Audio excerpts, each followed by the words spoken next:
Um, this is Dr. Ashley Preston. She joined the Afro-American Studies faculty at UF this past fall, and she received her doctorate in African diaspora history and public history from Howard University in Washington, D.C.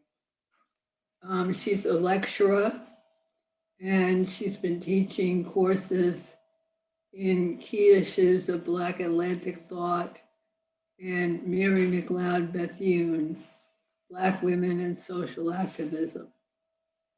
Um, you probably haven't heard Dr.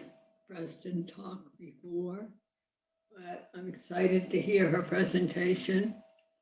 And also, you probably haven't heard much about Dr. Mary McLeod Bethune, unless you're a student of Afro-American studies. But this is a woman, candidly, who rose from the ashes to become one of the best educated Black women in our area and in the history of Black activism, including helping start Bethune-Cookman University. So with that introduction, I will turn the presentation over to Dr. Preston. Good morning. Good morning. Thank you all for having me. This work is very near and dear to my heart. I've actually been at the University of Florida for 3 years, but prior to my arrival, I worked at Bethune-Cookman University teaching history, but I was also the director of the Mary McLeod Bethune home there. It's a National Historic Landmark. And having worked in her home in Daytona, and also I worked in her home in Washington, D.C., which is a part of the National Park Service, I really got to know and understand a lot about Mrs. Bethune's story. And so my first book, Mary McLeod Bethune, Bringing Social Justice to the Sunshine State, looks at her work specifically in Florida. And so although she is not from Florida, she spends almost all of her life from about 1900 until her passing in 1955, she is in Florida. So a lot of the work that she does takes place there and also in Washington, D.C. So we're going to jump right in, just talking about her work in Florida, her work nationally, and all that she accomplished during her 79 years of life. So, as I stated, she wasn't from Florida. She's actually from a small town called Maysville, South Carolina, born in 1875, the first of her parents' children to be born into freedom. And so, being that her parents were enslaved, her brothers and sisters were enslaved, you know, she heard these stories about the horrors of slavery growing up. And so, you know, all of those things she carries with her. She talks about being a young girl and her mother was still working for her former master. And so she would go to the home, she would play with the children there. But one day she picked up a book and the girl smacked it out of her hand and said, you know, Black people don't read. And so you can look at the pictures. And she handed her a picture book. And from that time on, she really knew that she had to become educated, that she had to learn how to read. And she started to see learning and reading and educating herself as a way towards success. She also talks about the early years of her grandmother and her grandmother talking to her about being from Africa and remembering being stolen from the continent. And so all of these things, you know, when I'm teaching, I always give my students a task to look at the early years of that particular person, because a lot of times those things kind of shape the person who they will become. And so over the years, Mrs. Bethune is a very proud Black woman, very proud of her heritage, and her humble beginnings. The picture that you see here is actually the picture of the cabin that she grew up in. Those are her two sisters outside of the cabin. And so, very, very humble beginnings. If you go to Maysville, South Carolina today, there is a replica of this cabin still in the exact space that Mrs. Bethune was born. And so, although it's a replica, it's just powerful to walk in that place where she lived, where she grew up, in that very small town. I got a chance to go there a couple of years ago, and it was nothing but cotton fields and very rural even today. So this is what she grew up, this is the place she grew up in a very rural area.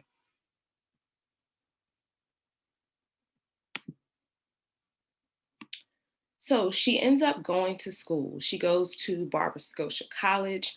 And I would also note that she's the first in her family to become formally educated.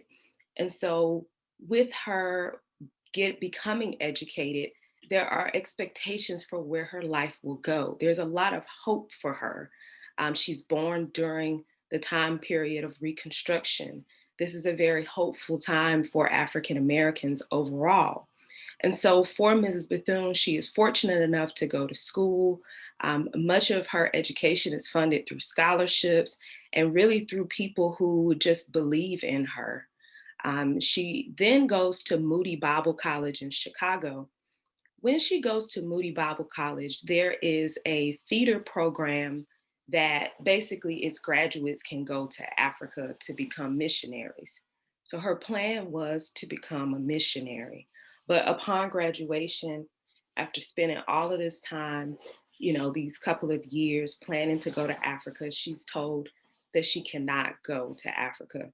And although she's very upset, she decides, if I can't go to the continent, if I can't leave, then what is it that I can do to affect change here? How can I be of use to the Black community and overall wherever I am? And so she becomes an educator. She's also the first African American to graduate from Moody Bible College. So you're looking at this picture and you'll see her with her graduating class there. And so when I was working in the archives at Bethune, I had a chance to connect with an archivist at Moody Bible College, and they actually sent this picture and also some of the one of her alumni cards. So she was still, even after graduating, she continued to be connected with the school, which I think is really cool. That they still honor and remember her story and also see her as a trailblazer, being one of the first African Americans to graduate from there. So she turns her attention to becoming an educator. One of the first teaching jobs that she takes on is working for a woman by the name of Lucy Craft Laney, a Black woman who had founded one of the first schools for African Americans in Augusta, Georgia. And so this was a school that started with very humble beginnings, 5 students in a basement. Um, and so when you look at the Reconstruction era and after those late 1800s, you have a lot of schools that are starting to form in the Black community. Being just coming out of slavery, African Americans realize that education is going to be a pathway to success. So you have these schools that are starting up. Lucy Craft Laney gives Mrs. Bethune a job as a teacher. And it is there that she really gets the idea that she would start her own school. Miss Laney becomes one of her mentors, even going forward once she starts her school. She always reaches back to her, always, talks with her about what she's doing at her school, kind of to get her seal of approval. And it wasn't just Mrs. Bethune, but it was also many others who came out of Lucy Craft Laney schools, many teachers who worked there and got their start there, and then they would go on to start these small schools. Around Haynes Institute, where she started her school, she will also do a mission Sunday school. This is one of the things that Mrs. Bethune led, the mission Sunday school.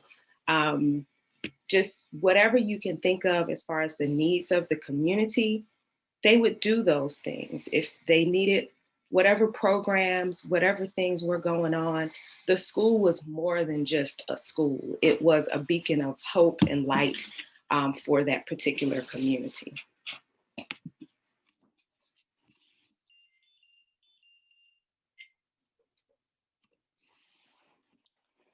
Sorry.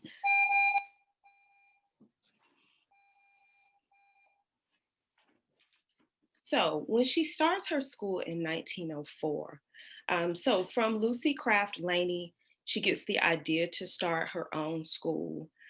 She then also goes to Savannah. She's living in Savannah. She gets married. She has one child. That's a question that people often ask. You know, was she married? Did she have any children? For some reason, I don't think her personal life comes up a lot in conversation. But she did have a son and she got married, and I'll talk about that a little bit later. But she actually comes to Florida in 1900. She comes to Florida running a mission school in Palatka, Florida. And she's there for about 4 years. And then she decides to come to Daytona. There were many railroad workers who were coming to Daytona, many people who were moving into the area. It was a newly established town. And so she decides to start her school in this very fertile place. 1904, October 3rd, she talks about the early years of the school. And she literally started the school with $1.50. And when we talk about how much money was $1.50, well, it wasn't enough money to even put down on the building. She rented out a building, excuse me, an old home that had 2 floors. She rented it out for $11 a month. So she only had a portion of the rent in starting her school, but she wasn't deterred by that. She took her $1.50. She went into the community. She found people who wanted to be educated, starting initially with 5 little girls. And so the line of students that you see behind her, the first 5 of them, it is said that those were the first 5 students of the school. And so even the school starts with humble beginnings. So she starts with a small house. She has the program there. Within a couple of years, she's looking to expand. When she expands, she looks throughout the city for land. The land that she finds is actually a city dump. And so Faith Hall, which is one of the first buildings on the campus of Bethune-Cookman, is actually built on top of a trash dump. Her son talks about how they would go through the dump looking for crates and looking for things that they could use in the classroom. And so the school that you see now in Bethune-Cookman University, it has really grown over the years. It has grown from a city dump to a place that has about 3 or 4 thousand students. But all of this started with her $1.50, faith in God, and 5 little girls. Very humble beginnings.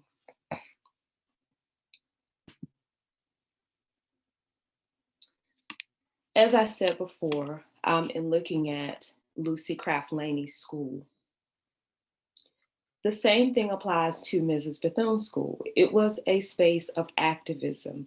It was a place that was very engaged in whatever was going on in the community.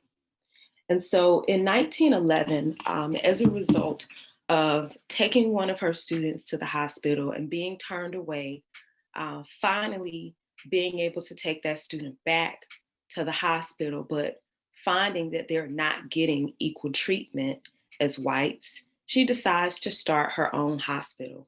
And so in 1911, McLeod Hospital became one of the first African American hospitals in the Volusia County area, and it was on the campus of what we know now as Bethune-Cookman. Within her school, she also had some of the first African-American nurses to be trained at this hospital. And also they send these nurses out into the community. They make house calls. They visit patients who are not able to come in. And so that's what this picture shows, one of those nurses who is going out in the community.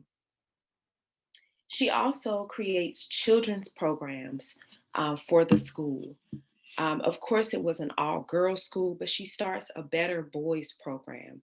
Howard Thurman, who goes on to be a well known, very influential theologian, he actually grew up in Daytona Beach. And he talks about being in that Better Boys program. Basically, Mrs. Bethune would see young boys kind of hanging out. And although her school was a girls' school, she was concerned about boys not having something positive to do. And so she creates a Better Boys program to kind of bring them in. She also creates a literature program called the Around the World Story Hour. They have a library at the school. They invite children to come from the community to learn how to read, to listen to stories. So, again, this is not a school that is just sitting here in Midtown, which is the area that it was located.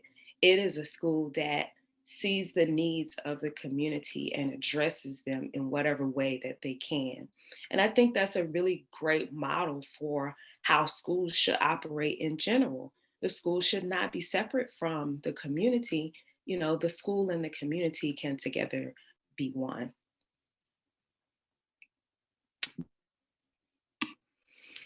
So, going back a little bit, last year we celebrated 100 years of the passing of the 19th Amendment.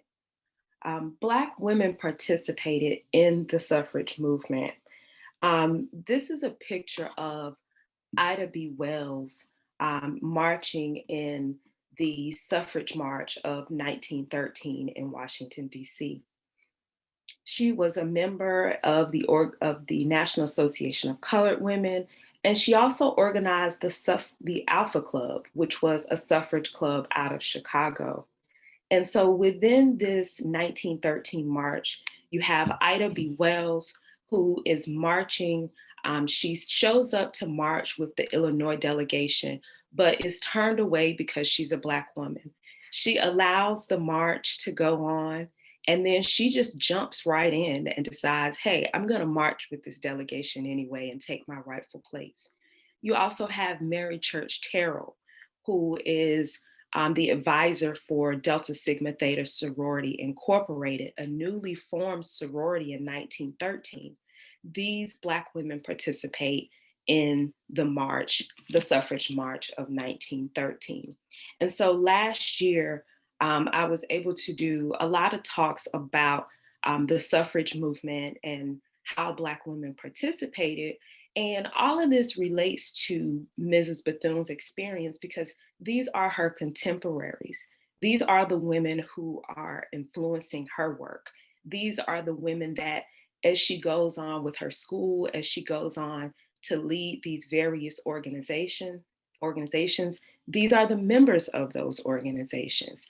And so she works with Ida B. Wells. She works with Mary Church Terrell when she starts the National Council of Negro Women. And surely the passage of this 19th Amendment was a pivotal point for Mrs. Bethune also. Um, Dr. Paul Ortiz will also be, I think he's also on your schedule to present or has presented. But within his book, Emancipation Betrayed, and within my book, Mary McLeod Bethune in Florida, Bringing Social Justice to the Sunshine State, we both talk about 1920 and Bethune's involvement with rallying Black voters in Daytona. And so, you know, you have this opportunity for women to now go to the polls and cast their vote. What does Bethune do with that opportunity? Well, she goes around the community. She opens up the doors of her school to teach people how to read so that they can pass these literacy tests. She has night school. She opens up her doors to explain to people why it's important to vote. And then night before elections, the KKK surrounds her school to try to intimidate her from going to the polls, to intimidate her from implementing this 19th Amendment that women have waited so long for this opportunity to vote. And so this scene of the KKK surrounding her school, she comes right outside, she brings her students, and they start singing hymnals. And ultimately, the Klan leaves. And the next day, she still goes out to the polls and she rallies Black voters. And there's record turnout in 1920, this same year that women are able to vote. You have this record turnout in the polls in Daytona because Mary McLeod Bethune now has her right to vote, and she is encouraging other people to also do so. So 1920 is a life-changing moment for Bethune and many others who now not only can be behind the scenes encouraging men to use the ballot, but they can also go forward to the polls. And it's also important to know that in many places, Daytona was a unique space. In many places, people still didn't have the right to vote, although the amendments had been passed, although everything had been written on paper. Getting to the polls was still a challenge. You have the literacy test, you have the poll taxes. Bethune talks about having to pay her poll taxes in order to vote. And so the challenges are still there as it relates to voting, but she is very adamant about wanting to participate in the political process. And she only becomes more involved after 1920.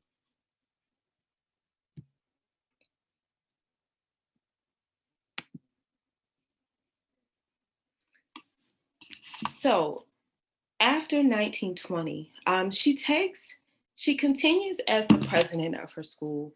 By 1923, her school goes from being an all-girls industrial school to being a college, becoming Bethune-Cookman College in 1923. So she becomes a college president, one of the first African-American women to be in this type of position. Um, she also becomes involved in the National Association of Colored Women. The NACW was founded in 1896, very involved in the suffrage movement. They also created a ton of kindergarten programs for Black children. They were also involved in anti-lynching campaigns. In the early 1900s, the NACW was one of the most influential African-American women's organizations. So she works her way up through the NACW to become the president of the Southeastern Federation of Colored Women's Clubs, and also to become the president of the National Association of Colored Women. As the Southeastern Federation president, she also encourages people in both positions to become more politically involved, to start to lobby their states, to learn more about these processes. She also takes on issues relating to young girls, the elderly. They're raising money for kindergarten programs, raising awareness around lynching, also promoting culture events such as music concerts, literature groups. And so her role as president is a very prominent position. She serves from 1924 to 1928. At the time, this is one of the largest organizations. She takes them on their first international trip, and her first international trip in 1927. She raises money to build their first headquarters. And this is really important because by the time she's president, they have been around for almost 30 years, but they did not have their own headquarters. And so they are now a national organization with chapters and sections all over the world, all over the nation. But, they needed one place, that they could call the headquarters. And so she establishes this in Washington, D.C. She also takes on preservation projects. The NACW, they were caretakers for the home of Frederick Douglass. They were caretakers for the home of Frederick Douglass. Frederick Douglass's home is now a part of the National Park Service, but the NACW had taken on responsibility of the home. They paid off the mortgage and they also restored it. That was really interesting to me when I was learning more about NACW, because when we see these sites now and knowing the history, knowing that some of them are 150 years old, you know, they're part of this National Historic Landmark or National Park Service, but how did they get there? And so knowing that she was president of this organization that helped preserve Frederick Douglass's home is an important connection, because also she opens her own home to be a museum ultimately. And I believe that just in taking care of his home, she began to think about preserving her own legacy. She also encourages the NACW to send delegates to congressional hearings. She's very involved in the passing of the Child Labor Amendment. So she's starting to not only be in leadership in Florida, but also in Washington, D.C., and she becomes nationally known by the 1920s. And this picture, you actually have to the left, this is Margaret Murray Washington, the third wife of Booker T. Washington. And to the right, you have her mentor, Lucy Craft Laney, that I talked about earlier, who started the school. We know about her work with President Franklin D. Roosevelt. To the right, you see a picture of her and First Lady Eleanor Roosevelt. Also a picture of her and President Truman. She served as an ambassador for the United States under Truman's presidency. She goes to Liberia as an ambassador for the United States. She is also at the founding of the United Nations. She goes there and she speaks against colonialism. But her work with the Roosevelts, she becomes the director in 1936, the director of the Division of Negro Affairs. This is under the National Youth Administration.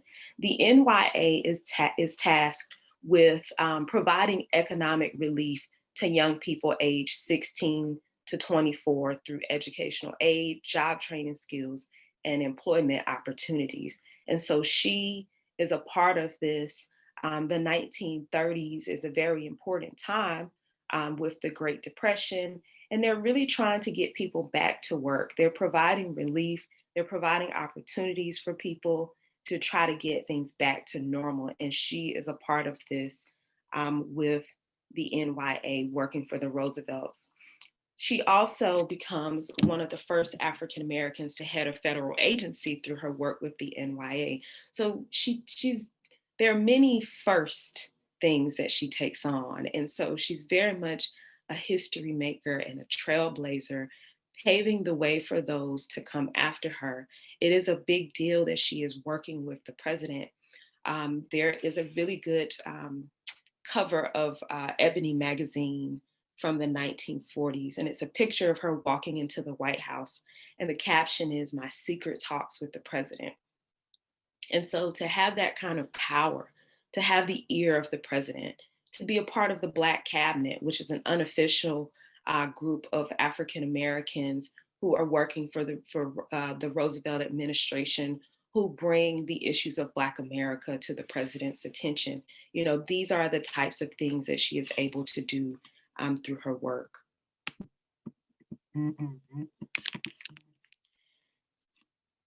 She also goes on to create her own organization, the National Council of Negro Women, which was started in 1935. And so I have to also note that, you know, when she started NCNW, she's also working with the Roosevelt administration, also working with National Association of Colored Women. She is still the president of what we know now as Bethune-Cookman University. She served she started the school in 1904, became president in 1923, served in this position until about 1946. So all of these things are happening as she is still the president of this institution. And so, she gave a lot of her life to education and also to women's rights. So, National Council of Negro Women, this organization is actually still around, still doing really great work in the tradition of Mrs. Bethune. The headquarters is in DC, a very strategic location.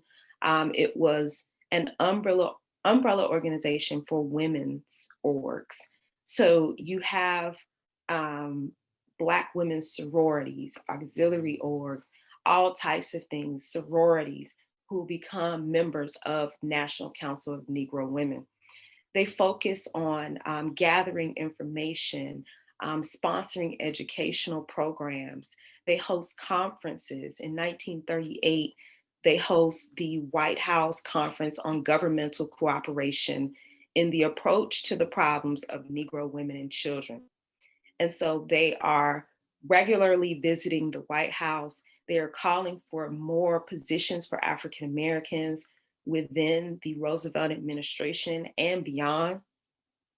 In the 1940s, NCNW engaged in a series of activities, including the campaign to desegregate the armed forces. They assisted with World War II. They also traveled to Haiti, Cuba. They worked to build relationships with women across the globe. And so one of the notable things also is during World War II, they raised about $2 million in war bonds. And these war bonds were very important to funding the war. They also raised the SS Harriet Tubman, which was a Liberty ship. They raised it in the name of one of the greatest women who had lived. And this also allowed supplies to be sent overseas with the raising of this ship. Military inclusion. In the 1940s, you have the Women's Army Auxiliary. Well, it starts as an auxiliary, but the Women's Army Corps that starts. It starts as the Women's Auxiliary Organization, but becomes the Women's Army Corps. Initially, this was a way for women to be involved in the war. They would do things like answering phones, they would sort mail. You have a postal battalion that comes out of the WACs that goes overseas to sort mail. Mail at that time was an important lifeline for the soldiers, the way that they could keep up with their family. Also, a way to help them to stay engaged, involved in knowing what's going on outside of the war. And so these are the types of things that the WACs do. Mrs. Bethune encourages Black women to become WACs. She actually handpicks the first 40 women to be in the Women's Army Corps. W. Roundtree Johnson, who just passed away a couple of years ago, was one of the first Black WACs.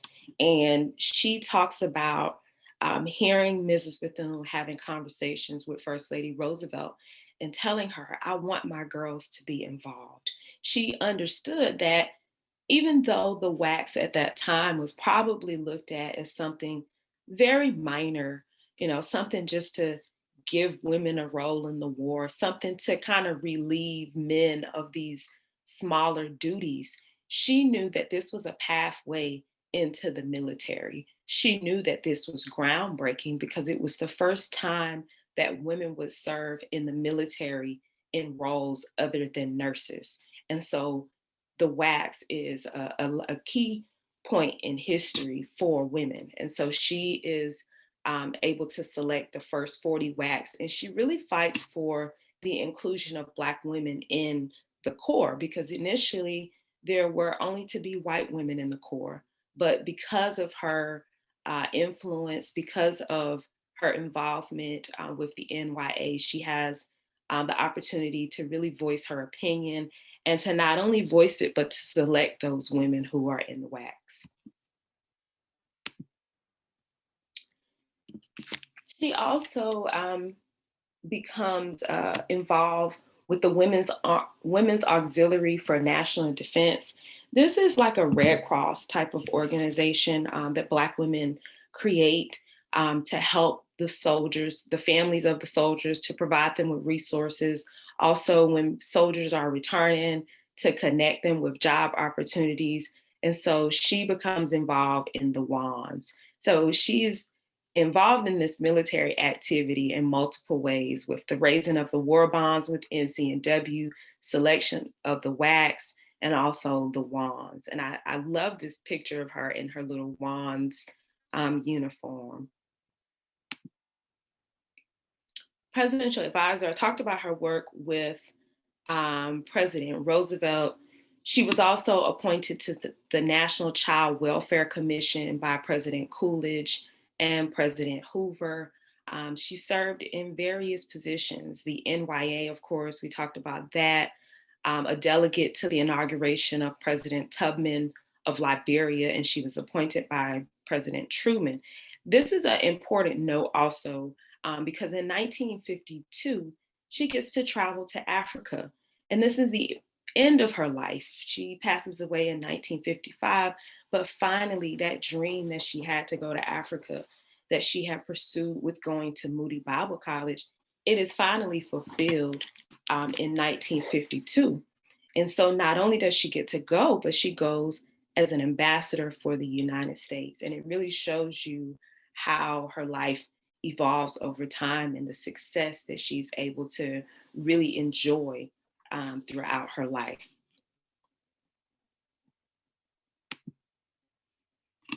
She is a mom. This is her son. She has one son, and she also has a grandson who she actually legally adopts. And he just passed away about 3 years ago, but he was about 96 years old. And he talked about just being raised by her, just what it was like to also live in her shadows, and just the mark that she left on the world. Her last will and testament, if you're looking for something just to read about Mrs. Bethune, of course, there are books. There's my book. There are quite a few other books. But her last will and testament is something that is very near and dear to my heart, because she talks about her philosophies and what she wants to leave for the world. And unlike a will that leaves money and cars and houses, she leaves love, she leaves hope, she leaves a thirst for education. She leaves a lot of things that money can't buy, and things that we will need over the years in this life. And so it's a really great document to kind of think more about her ideas and just the type of person that she was. You know, she talks about rising from the cotton fields of South Carolina and what that meant to her, and how she would not change anything in her past, because truly it made her the person that she was when she passed away, and the person that she was who went out and changed the world. And so a lot of my work looks at her impact on Black America, but also her impact on the world. And so I encourage you to just take a look at these things, and also just to continue to just look at her life overall. Thank you so much. And I guess we can open up for questions.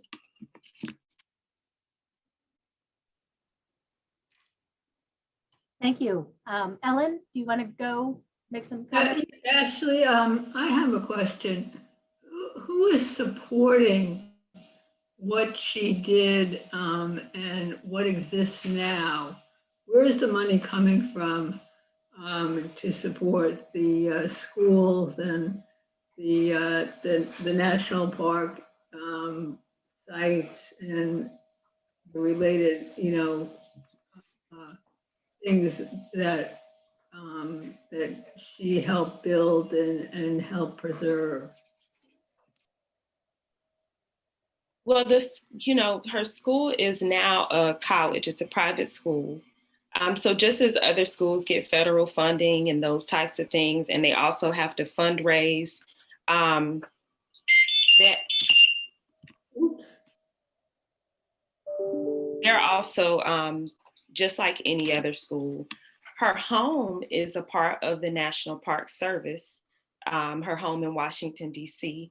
So all of the homes, if they're owned by the National Park Service, they're going to be taken care of fully by the Park Service. Her home in Daytona is a part of the school. The school actually owns it, although it's a National Historic Landmark. So that's taken care of by the school. You're talking about Bethune Cookman University, right? Yes. And so they get federal funding just like any other school. Mm-hmm. Do they get funding from the state also? I would assume so. I guess whatever funding other schools get. And what is the enrollment? I think it's about 4,000. Really?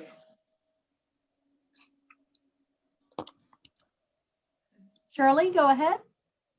What a wonderful presentation that was. Actually, what a role model for every one of us, guts and and perseverance and just living a life of passion for others. Thank you really so much for bringing that to us. I appreciate it. Thank you so much. I appreciate you all allowing me to speak with you this morning.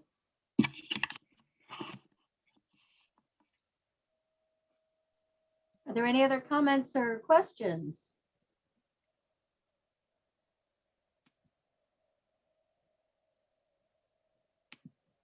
I wonder, was there a like movement along the way anywhere to bring men along in the same fashion as she was moving women along?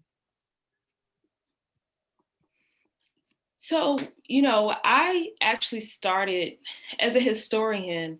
I didn't initially start with women's history.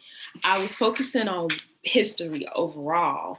But what led me to women's history is that I saw all of these movements that were led by men. You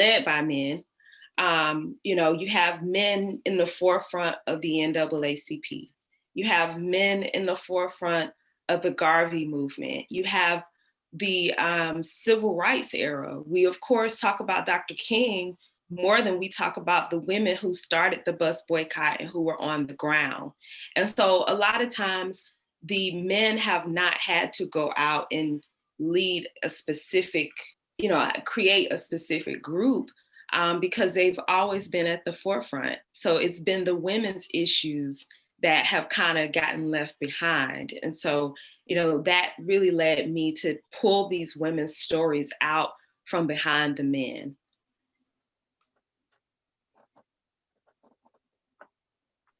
Rick Gold, go ahead. Could you talk to us about her personality?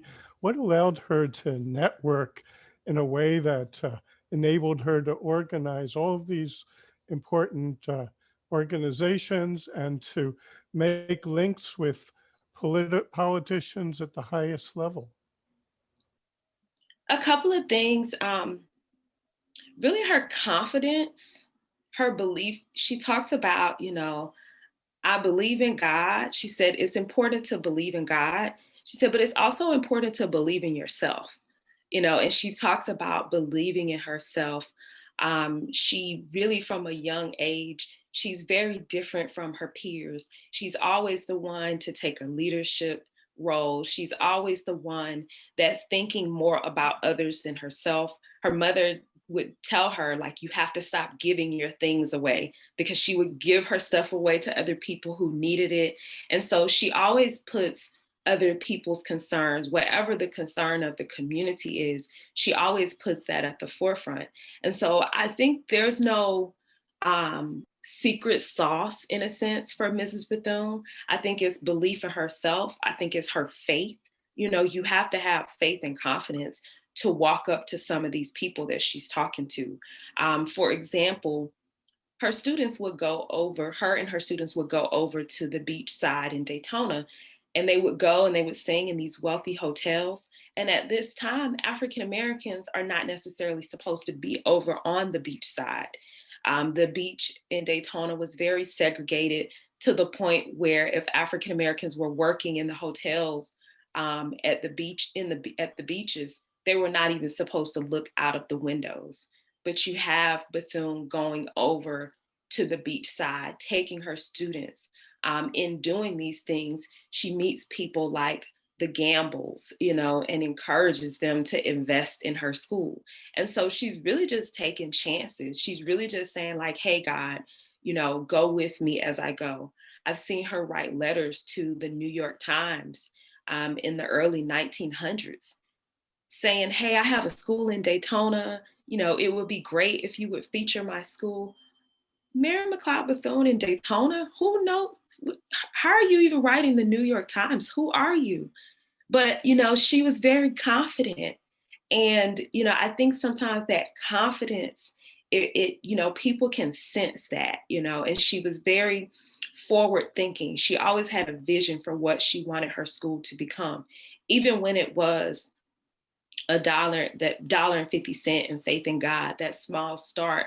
I always talk about how, we a lot of times when we're thinking about starting something, we want to wait until we have 50 people, or we want to wait until we have a certain number. Like, I can't start the school until I have 100 people enrolled. And she's like, no, I'll start the school with 5 people. It's okay. And I'll have a name for it. And I'll have an official building for it. I can just see people passing by with those 5 little girls in that school. Like, is she calling that a school? Wait. So, and then after that, she goes to buy the trash dump, and she's like, oh, I'm gonna build my school here. Are you talking about the trash dump? That's where you're building your school? And now there is a whole campus surrounding where that trash dump was, and it is a beautiful school. And so it's really her faith and her determination.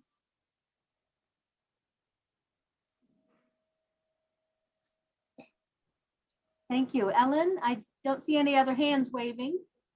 Anybody else have a question or a comment they want to make? This was a great presentation, Dr. Thank you so much. It was well done. Thank you so much. Thank you. It was really well done, and I think we really learned a lot about someone that most of us didn't know about.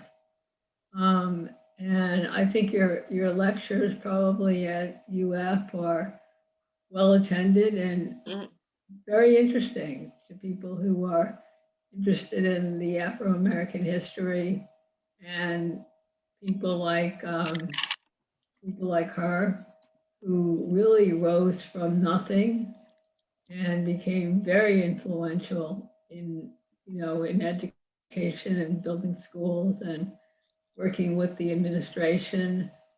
She just did a lot of different things, and it seemed like she just plowed ahead and did what she thought was necessary. She networked when she needed to, and if she couldn't network, she just went ahead and did it. And that's at least what I take away from this. Mm-hmm. Anybody else have any comments? Okay, well then I hope you all have a nice day. And Dr. Preston, thank you again. Thank you. Wonderful story. Thank you, Dr. Preston. Thank you so much. Thank Be you. well, everyone.